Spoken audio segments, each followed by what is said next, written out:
गिबियावनो गोदान रादाब YouTube चेनेलाव नोंथांमोन गासैखौबो बरायनाय जाबाय आरो बे भिडिअ'आव नोंथांमोननि सिगाङाव दं आं सुरेसरियारि। दिनै नोंथांमोननो गिबियावनो आसामनि कर'ना स्टेटासनि सोमोन्दै होग्रोनो नागिरदों। बे हिसाबै आसामाव मैया गुवाहाटीआव 7 आरो काछार डिस्ट्रिक्टआव 7 कर'ना पजिटिव मोनफिननाय जादों आरो दासान्दि आसामाव 8 मैयानि गेजेराव 8 कर'ना पजिटिव मोनफिनबाय आरो दासान्दि आसामनि जा पजिटिव केस बेयो गासै 53सिम जाबाय। बेनि मादाव सासे थैबाय आरो दासिम 18 एक्टिभ जानानै दङ आरो मैया गुवाहाटीआव मोननाय जा 7 पजिटिव केस बिसोरनि मादाव GMCH थामहिनबा गुवाहाटी मेडिकेल कलेज एन्ड हस्पिटालनिफ्राय सासे PG स्टुडेन्टनि डक्टरखौ मोननाय जादों आरो बेनि अनगायैबो डी बरुवा कर्कट फसंथान कल'निनि खामानि मावग्रा गंसे नखरनिफ्राय सासे 16 बोसोरनि गथ'नियाव मोनसे पजिटिव केस मोननाय जादों आरो गासै बेवहाय गुवाहाटीआव 7 पजिटिव केस मोनफिननाय जादों होननानै मैया डक्टर हिमन्त बिश्व शर्माया फोरमायदों। मैया सावस्रि बिफान आरो education minister doctor Himanta Biswa शर्माया खौरांगिरिफोरनि गेजेराव बुंदों दि HS सेकेन्ड इयारनि क्लासखौ फैबाय थानाय 31 मेनि उनाव लानाय जागोन होननानै बिथां डक्टर शर्माया खौरांगिरिफोरनि गेजेरजों बुंहरदों आरो जायफोर HS सेकेन्ड इयारनि स्टुडेन्टफोर बिथांमोना 25 आरो 26 नि गेजेराव बिथांमोना जा फरायसालियाव फरायनाय बे फरायसालिनिफ्राय गावबा गावनि कर्सनि बिजाबफोरखौ लाबोनो हागोन होननानै बिथाङा फोरमायबावदों। आसामाव दासान्दि सानफा एफा कर'ना पजिटिव इनक्रिज जानायखौ नुबोगासिनो दङ आरो बे हिसाबै जायफोर मानसिफोरा मास्क लायालाबानो गिदिङो बिथांमोननिफ्राय 500 रां फाइन लागोन होननानै बिथां हिमन्त बिश्व शर्माया मैया खौरांगिरिफोरनि गेजेरजों बुंहरदों आरो बेवहाय नोंथांमोना मास्कबो लानो हागोन आरो बेनि अनगायैबो जायखिजाया रुमालजों नोंथांमोना खुगा आरो गन्थंखौ हेथेनोबो हागोन। जायखिजाया जोङो खुगा आरो गन्थंखौ हेथेथारनांगोन होननानै बिथाङा फोरमायबावदों आरो बेनि अनगायैबो जोङो खुगाखौल' हेथेब्ला जानाय नङा।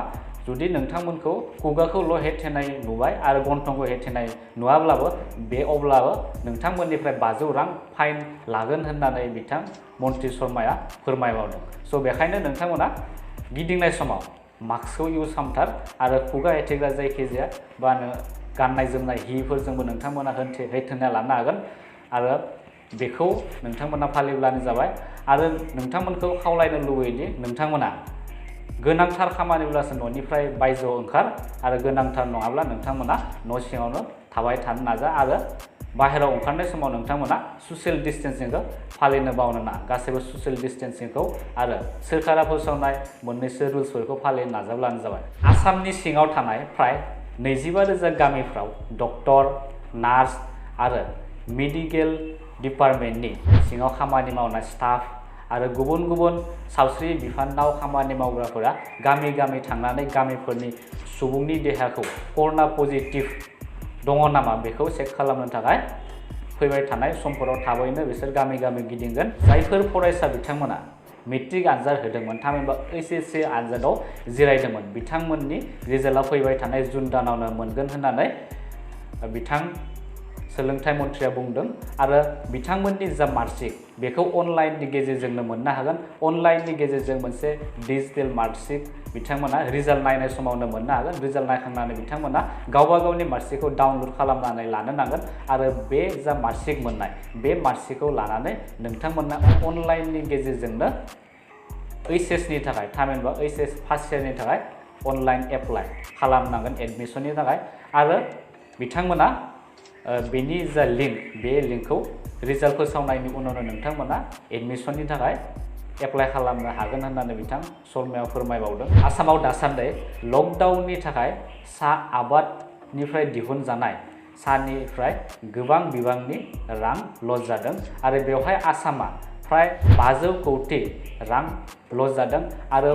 इन्डियानिफ्राय 52% साहाखौनो आसामाव दिहुननाय जायो होननानै फोरमायदों। दासान्दि नर्थ इस्टनि स्टेट त्रिपुरायाव मैया 24 मानसिनि देहायाव COVID-19 जों गाग्लोबजानाय सुबुंफोर मोनबावनो हादों आरो बिसोर 83 BCF बेटेलियनफोरखौ सिनायथिनाय जादों आरो बे हिसाबै दासान्दि त्रिपुरायाव सा 88 पजिटिव केस मोननाय जाबाय आरो बेनि मादाव सानैखौ बारग'होनो हाबाय आरो दासान्दि एक्टिभ केसआव दङ सा 86 जन। गुबुन फारसेथिं भारतनि COVID-19 जों गाग्लोबजानाय सुबुंफोरनि स्टेटासखौ नायोब्ला दासान्दि भारतआव गासै पजिटिव टोटेल केसा जाहैबाय 50,409 आरो गुबुन फारसेथिं थैनायनि अनजिमाया जाबाय सा 1,890 आरो बेनिफ्राय बारग'नायनि अनजिमाया जाबाय सा 16,790।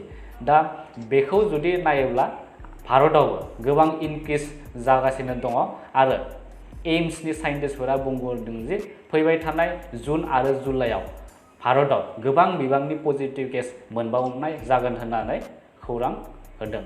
गुबुन फारसेथिं जायफोर फरायसा बिथांमोना जि मेइन एप्लाइ खालामदोंमोन बिथांमोननि जा एडभान्स बे एडभान्सआ आगस्ट दानाव जागोन होननानै MHRDआ फोरमायदों आरो जायफोर फरायसा बिथांमोना UPSCनि थाखाय फर्म फिलआप खालामदोंमोन आरो बिथांमोननि प्रिलिम्सआ फैबाय थानाय 31 मेआव जानो गोनांमोन आरो बेयो दासान्दि जानो हाथ'नाय नंला होननानै फोरमायदों आरो बेनि जा नटिफिकेसन माब्ला जागोन बेनि डेटखौ 21 मेआव एनाउन्स खालामनाय जागोन होननानै UPSCआ फोरमायदों। आसामनि बाहेराव थामहिनबा भारतनि गुबुन गुबुन रायजोफोराव थाहैनाय मानसिफोरा आसामाव माबोरै फैगोन बिथांमोना फैनो थाखाय माबोरै अनलाइन एप्लाइ खालामगोन बेनि लिंकखौ बे डिस्क्रिप्शनाव मोनसे लिंक होनाय जादों। बे लिंकआव थांनानै एप्लाइ खालामनो हागोन।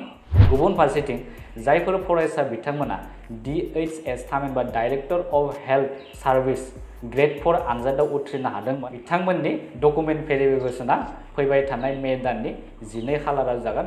स' नोंथांमोना जायफोर उथ्रिसारदों बे ग्रेड 4 एग्जामनि थाखाय स' बिथांमोना डकुमेन्ट भेरिफिकेसननि थाखाय गाहायनि लिंकआव थांनानै बबे समाव जागोन माब्ला जागोन बेनि सोमोन्दै खौरां लानो हागोन। नोंथांमोननो बे भिडिअनि गेजेरजों दिनै जेसेबां रादाब फोसावबाय थारैनो नोंथांमोना मोजां मोनदोंब्ला भिडिअखौ लाइक खालाम, शेयार खालाम आरो चेनेलाव गोदानब्ला नोंथांमोना चेनेलखौ साबस्क्राइब खालाम जाहाथे नोंथांमोना जों फोसावनाय गोदान गोदान रादाबफोरखौ बा खौरांफोरखौ नोंथांमोना बयनिख्रुइबो सिगाङाव मोनबाय थानो हायो। जों उननि भिडिअ नोंथांमोनखौ थाबैनो लोगो मोनगोन। गोजोन्थों।